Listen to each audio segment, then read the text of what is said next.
Dobro večer, draga braćo i sestre. Ja ću večeras govoriti o jednom teologu i filozofu i pjesniku Džemaludinu Rumiju.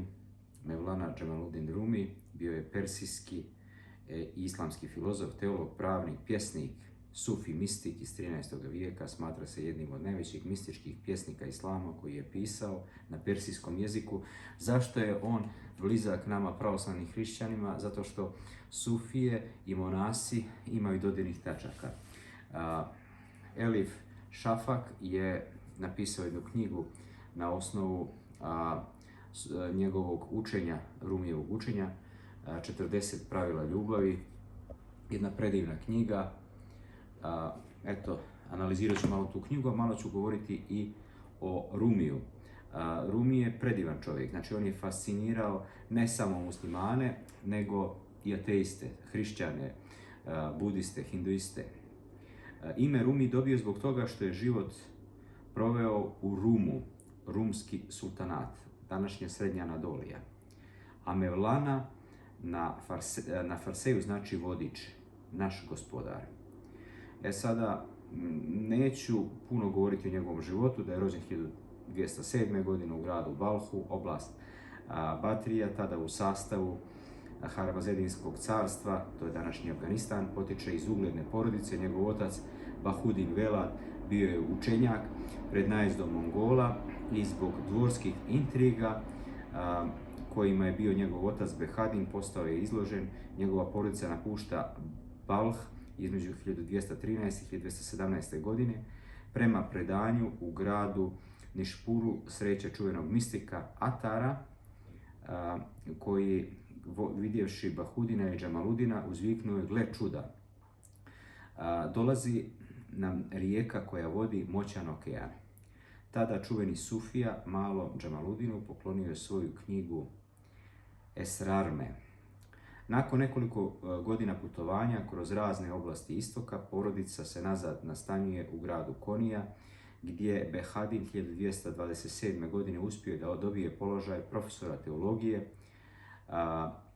Konija je napustila u istočnoj Anadoliji, u oblasti koja se naziva Ruma po rimskom, to jest istočnom rimskom romejskom carstvu ili Vizantiji, po čemu budući pjesnik je dobio nadivak Rumi.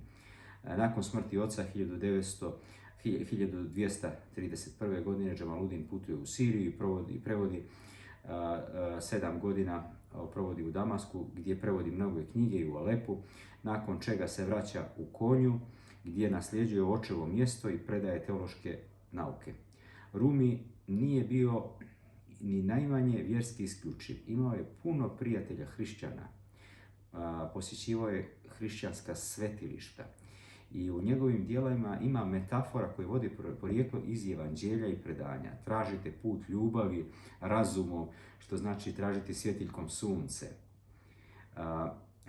Također imamo 1224. godine Rumi je doživio susret sa lutajućim dervišom Šemsidinom Tervizijem, koji je izmijenio dalji tok njegovog života. Šemsidin je prešao u Rumijevu kuću, a Džemaludin je od naučnika i pravnika preobražava se u mistika i pjesnika, kao naši monasi, koji većinu svojih dijela toga vremena pisao je pod pseudonimom Šemsudin. Taj njegov pseudonim mnogi ne znaju. Nakon nekog vremena Šemsidin je nestao iz Rumijevog života, isto onako misteriozno kao što je došao. Međutim, Rumi nastavlja da piše inspirisan božanskim ljudima pod utiskom ličnosti Salahudina Zarkuba, jednostavnog nepismenog čovjeka, čiste duše, piše 70 gazala. Nakon Salahudinove smrti, njegov učenik Husmedin Čelebi, također slavni sufija, mu služi kao inspiracija da napiše svoju najpoznatiju poemu Masneviju, koja spada u najveće uzlete ljudske misli. Rumi umire u Koniji, to je današnja Turska, 17. decembra 1273. godine. Njegovoj sahrani prisustvovalo je 1000 stanovnika grada, bilo je iz muslimana i hrišćana i jevreja, znači bio je multipraktik, danas bi rekli tolerantan, u to vrijeme su to zvali multipraktik, znači on je prakticirao sve dobro u tim vjerama. Također je ostavio emanet da mu se na sahrani svira muzika. To posjeća na današnje Vlahe iz Timoške krajine koji na sahranama sviraju i pjevaju.